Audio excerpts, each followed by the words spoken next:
Hey, welcome to this Friday the 5th.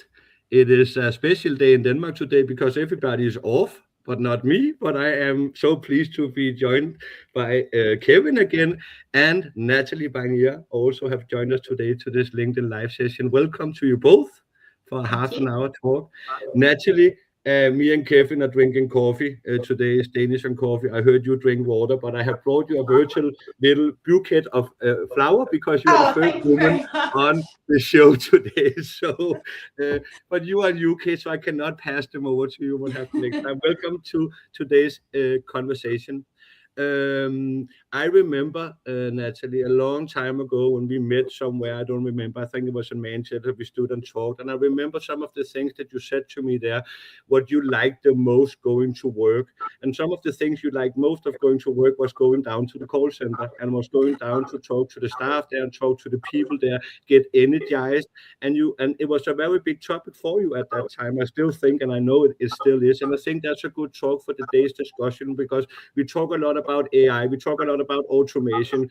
We hear rumors of you can just go and fire your people and it will take over all those things. But it have also been challenged a little bit and saying, okay, if you need skilled humans in the loop because they become more and more important, also especially in this AI sector coming up and filling more and more, what does it then require today?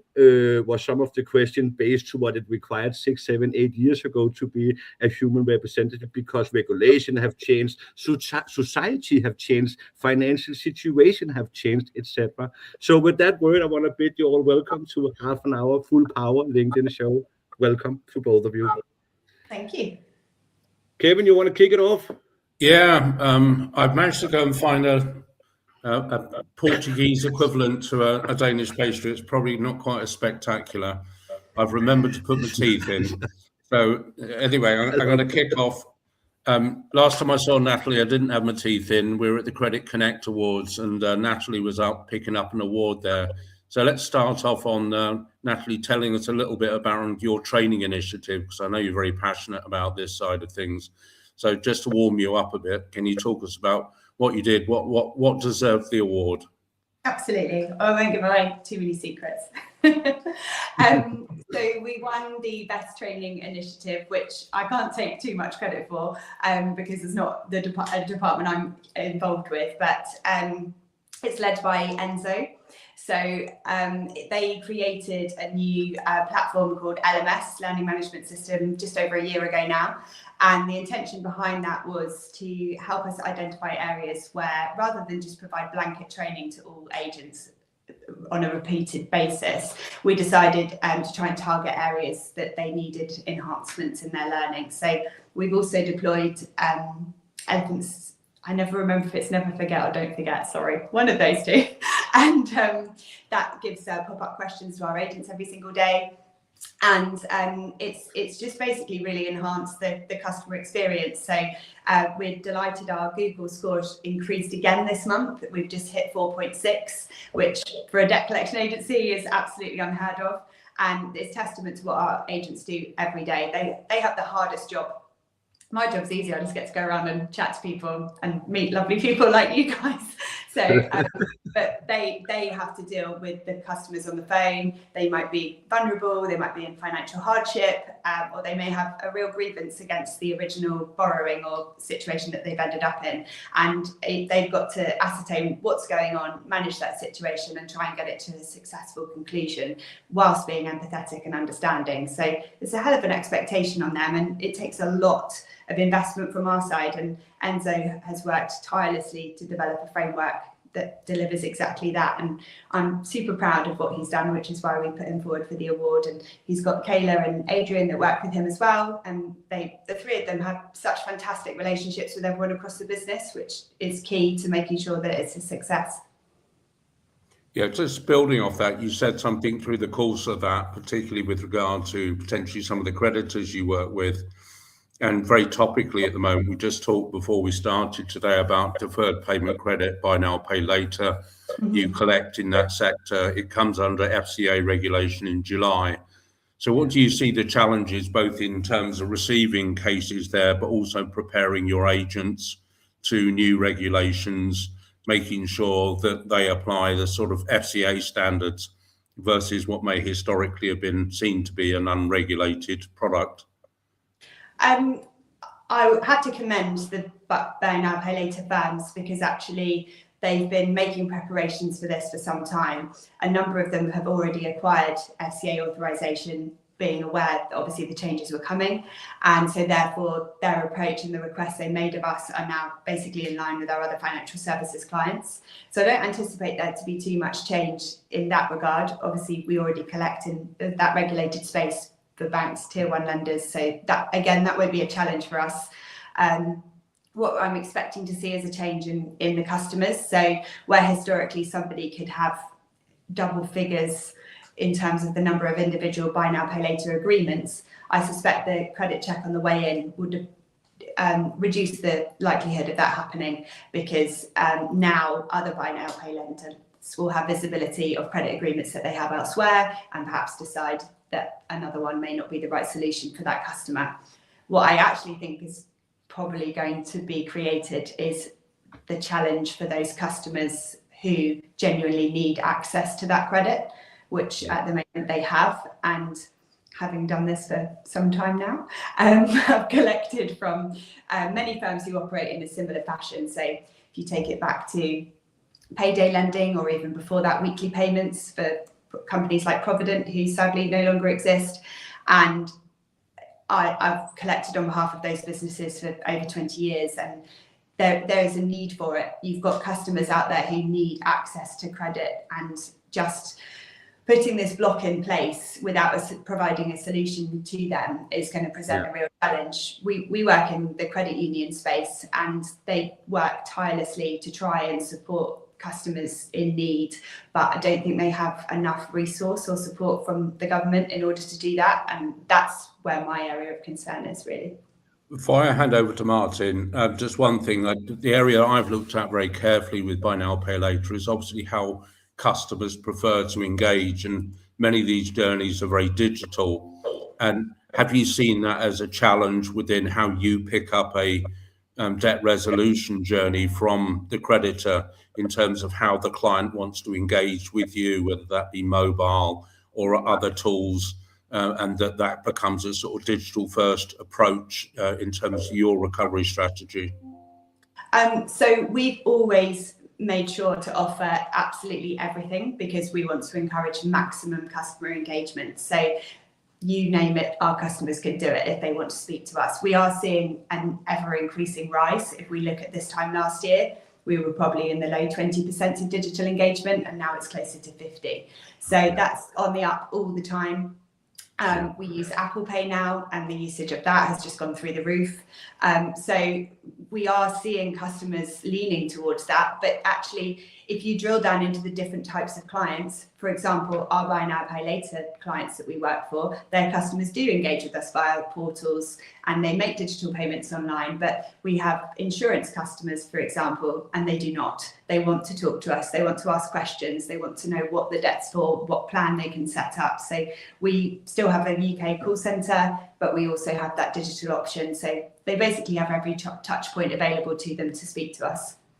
It's becoming more and more of putting services out, come here, chat with us here, talk with us here when you want, what kind of options there are. So I like that. That was not the case back in the days. Let us go a little bit back in memory lane, because back in my days when I run huge call center operations, and you didn't need the same skill set for the employees. I think that was also a part of actually an unhealthy culture, because I remember I had 600 people sitting, but every Monday we had more or less 20 people starting up. Out of those 20 people, they got 2 days of training. Bam, on the phone, here's a script, go take some calls, do some outbound calls. It was simple. It was a lot more simple to do. There was no these digital channels, were not there anyway, so there was not all these options, but the skill set was like that back in the day. That reduced.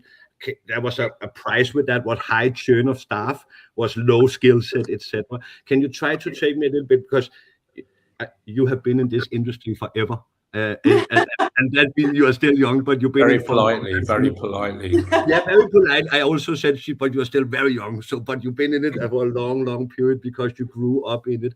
Can you take me a little bit down, how you saw that? And something Kevin talked about, buy now, pay later. We have vulnerability regulation. We have all these different things that are now infecting or have an impact on the employees' day-to-day work. Can you take me a little bit more practical down? How have you seen it? What is it practical you are doing with staff to staff, and how do you prepare them? How have you seen also that impact the work culture and maybe also churn prevention of staff, etc.? Because the more skills you get, the more responsibility, the more complex the assignments are getting, the better we normally thrive as human beings in that process. How do you?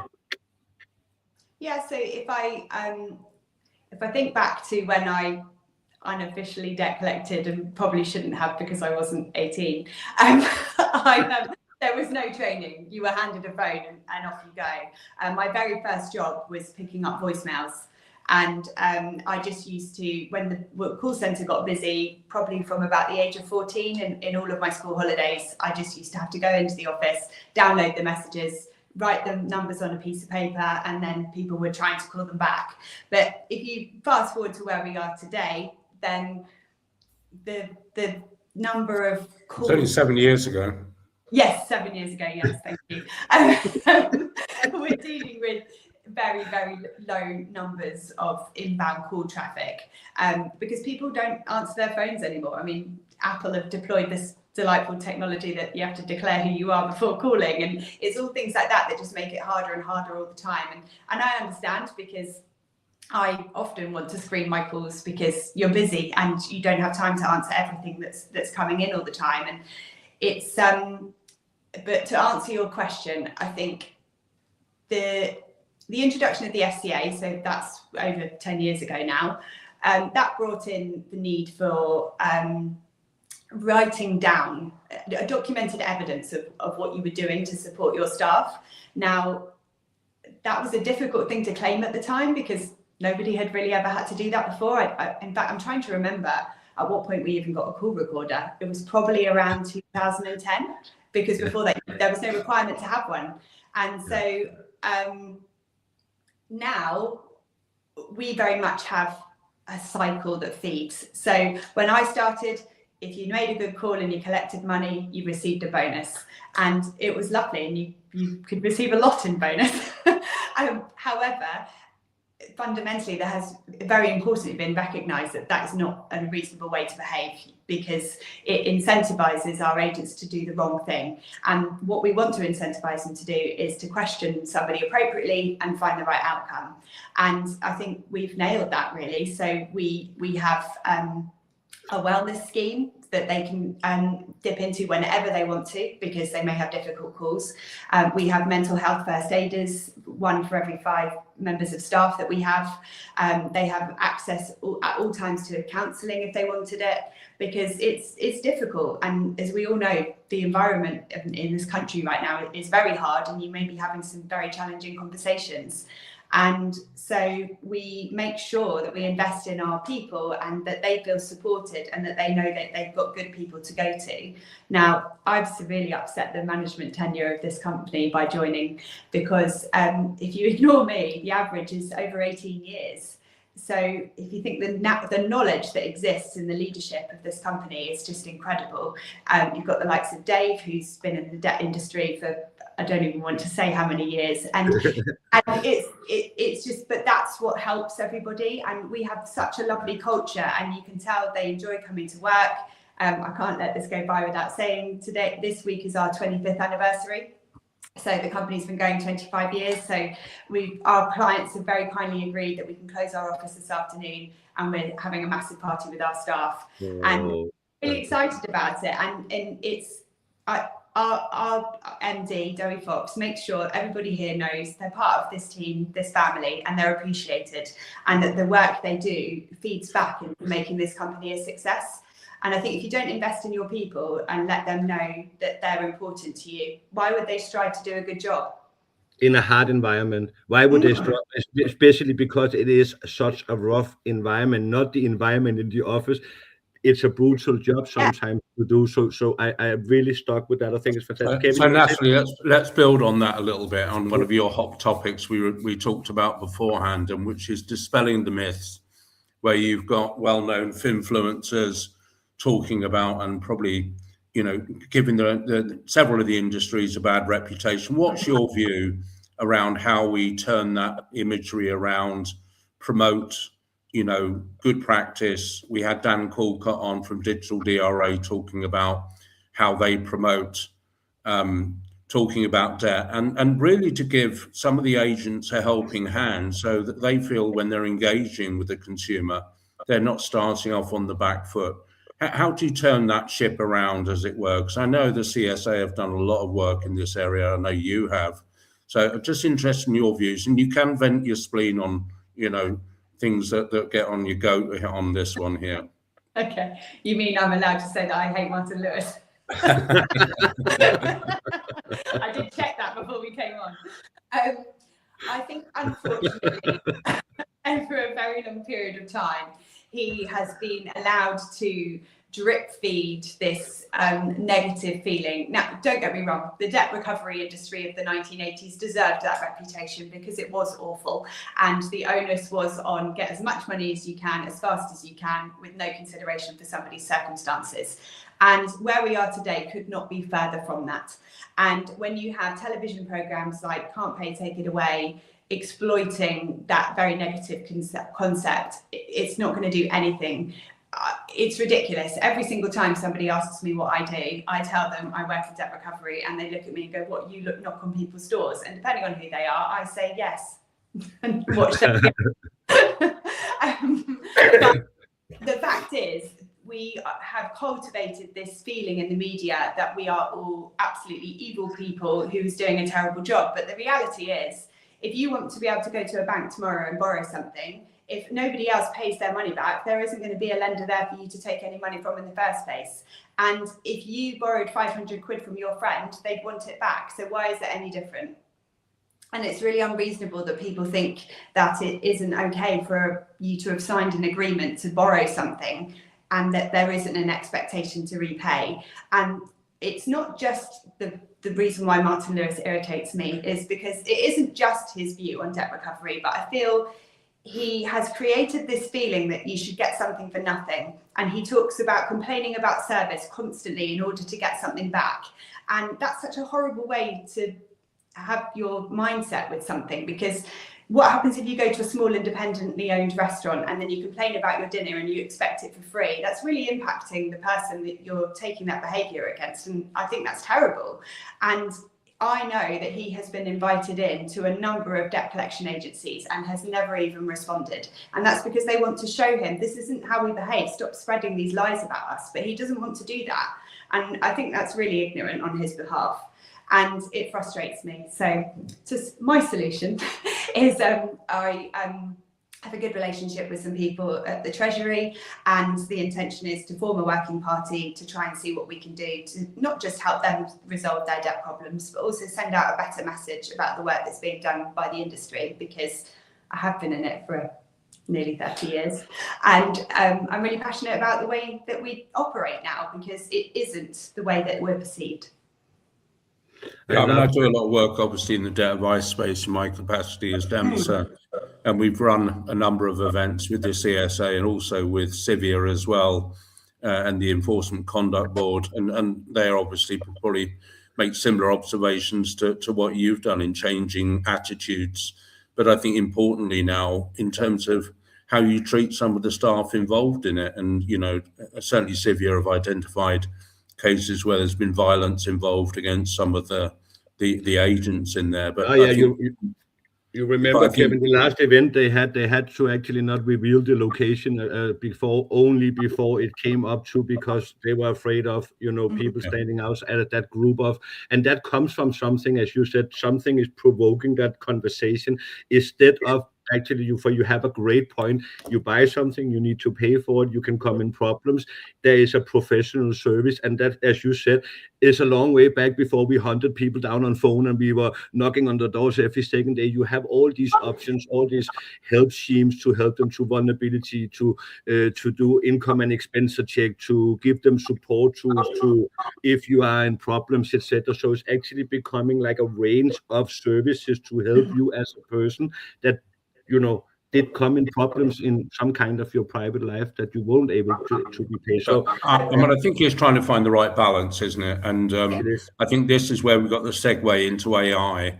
Is it fair that if you've got an AI bot in the end, you can be as rude as you want to be as a consumer? I think when we're training our staff at the moment, particularly at the moment, to be very empathetic, there is a balance to be struck, though, in what you expect to be reasonable conduct by the people you're speaking to. And I think at the moment, a lot of firms now are beginning to use technology, and we'll come on to that in a minute, Natalie, in terms of your forward-looking view on technology, really to actually look at the people you're engaging with and what is this right balance between somebody who's doing their level best not to antagonize somebody, identify vulnerabilities, do all the things that are now part of an agent's job, and they're not the highest paid people in the world. So on that theme, your thought around your technology roadmap, how do you see technology playing a part in helping, first of all, your agents, the ones on the phone, and then maybe developing that into our other areas, other channels that you talked about before? So we use AI via TCN with our voice analytics, because the idea there is anything we can do to try and, again, identify areas of improvement, whether that's for the customer or the agent. And that's a huge advent for us, because, as you know, historically, you just sort of pick a call at random and hope it was a good one to listen to. And that's not necessarily good, because you may just pick that one very unfortunately bad call that an agent had, or you might pick 10 good ones and skip over one that was key to have picked up with. So AI there to be screening and sorting and identifying calls that are going to be important for us as a business to be aware of is fundamental and groundbreaking, really. If you told me 5 years ago we'd be able to do that, I'd thought that was absolutely bonkers. So there's some areas of it where I think it's amazing. I don't think our customers are ready yet to be talking to AI. I think if you had the option to declare to them that they could, again, those that don't want to speak to a human yet might want to. But to echo your point, Kevin, if you read Reddit forums with anonymous posters on there, and they will be rude because they can hide behind the mask of not being identified. And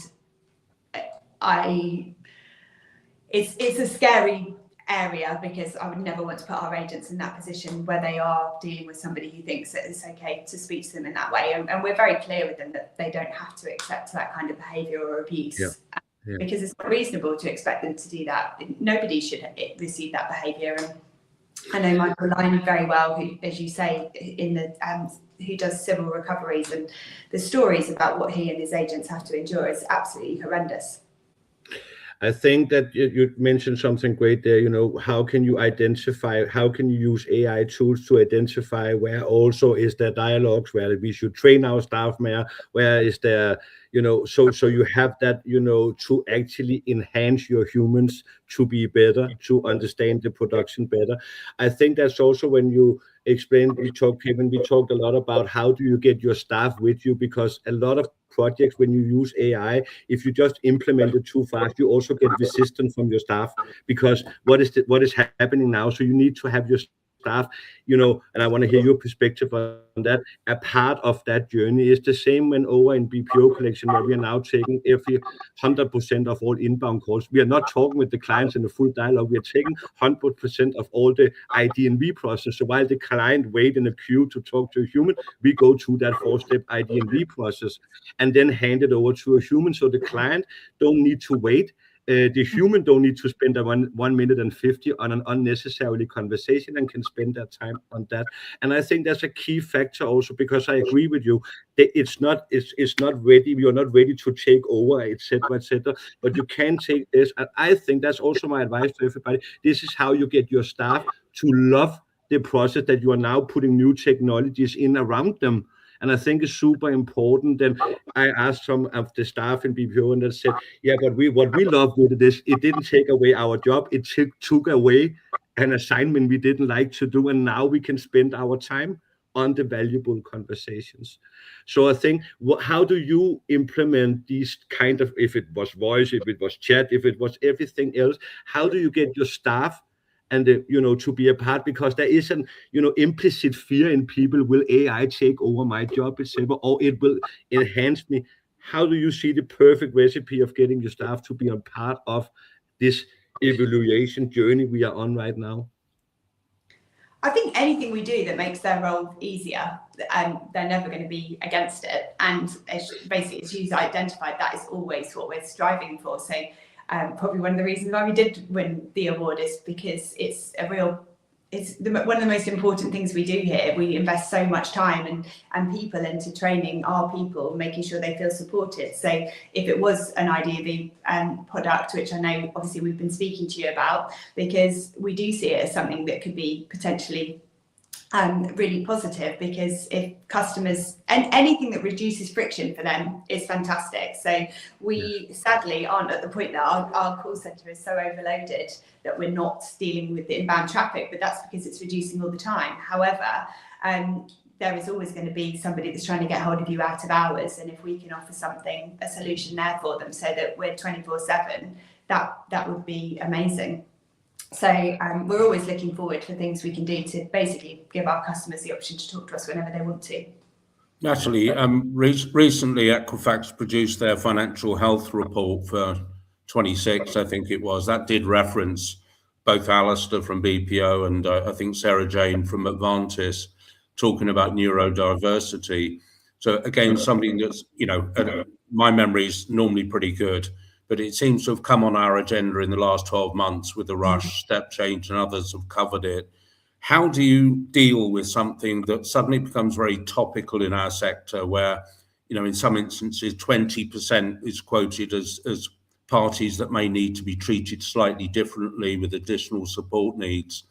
When you look at that as a horizon scan, how do you as a board look at that, partly from a technical point of view, partly from a training, but generally as an approach, when you may be as sales director pitching it to your clients to say, we're well versed in this new strand of vulnerability with a new drill, potentially goes beyond your idea, your Texas, etc. So where, in terms of your planning cycle, now it's suddenly become topical. Mm-hmm. Do you feel that that's been on your planning horizon for a while, or is it something that suddenly has become very fashionable maybe? I think I sort of agree with your term fashionable, but it feels uncomfortable to use. We've always asked somebody if they need any assistance or different methods of contact or anything else we can do to support them. The opportunity to nominate a third party has been in place for years now, and within banks as well, not just with us. But I think if I gave you an example, we've been asked by clients for years and years and years, probably 15 years, to offer Braille. Now, if you look at the percentages of people that can actually read something in Braille, it's less than 5. So I think that you have to be sensible around the choices that you're given. So we've made sure our website's accessible. And we've tried to make sure we also partner with the first word and first numbers, so that we've made sure our communications are not just clear and easy to understand, but the customer understands what their next step expectation is. Because there's no point, yes, they might understand a letter, but if they don't know what they're supposed to do with it now, what's the point in us writing to them? So we've invested heavily in those areas, and we're now going to start reviewing our income and expenditure and the way that that's done to make sure that that's easy for people to understand too, because unfortunately, the numeracy age in this country is very upsetting, as my children are currently being educated. I think we do constantly, as you say, horizon scan to, is there something else we need to implement? But I have the confidence in the support methods that we give anyway, and the questioning that our agents undertake when we do recognise that somebody has additional needs or support requirements, and we make sure we implement them, and there isn't anything that we can't do, and really a lot of it would come down to client expectations as well. In most cases, if somebody is in particularly vulnerable circumstances, we would disclose that to the client and offer them the account back, because it's probably not appropriate for us to be managing it, because it's likely So very quickly, do you see a lot of this though in terms when you're dealing with the creditor clients you have? This is coming up more in your sort of RFP type discussions, or no, but that's because they're usually slower to catch on. So yes, that's in the report, but it might take another year or so before that starts to filter down. And if you look at RFPs, they're not really that dissimilar to what they were 3 years ago. I love it. we're 2 minutes.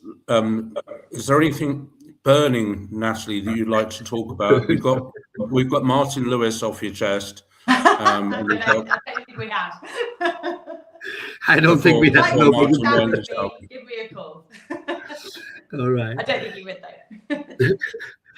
though. Natalie, thank you so much for joining in this half an hour here. Just to make a short announcement, we will have this was the 10th episode here, so we finished it off with a power woman. Thank you for joining us. Always nice to see you. We will have a little week break, and then we will come back on the 19th with a extended version for 45 minutes. We will talk about AI in real life in the future. We will have multiple guests. We will have DevTrack there, DevStream there. We will have Acquired there. Dan Thompson, Martin O'Donnell, and Stella Waller will join us on that session for 45 minutes. It will happen on the 19th of June before we really head to summer holiday. Thank you so much for joining. Have a wonderful Friday and a wonderful weekend, all of you.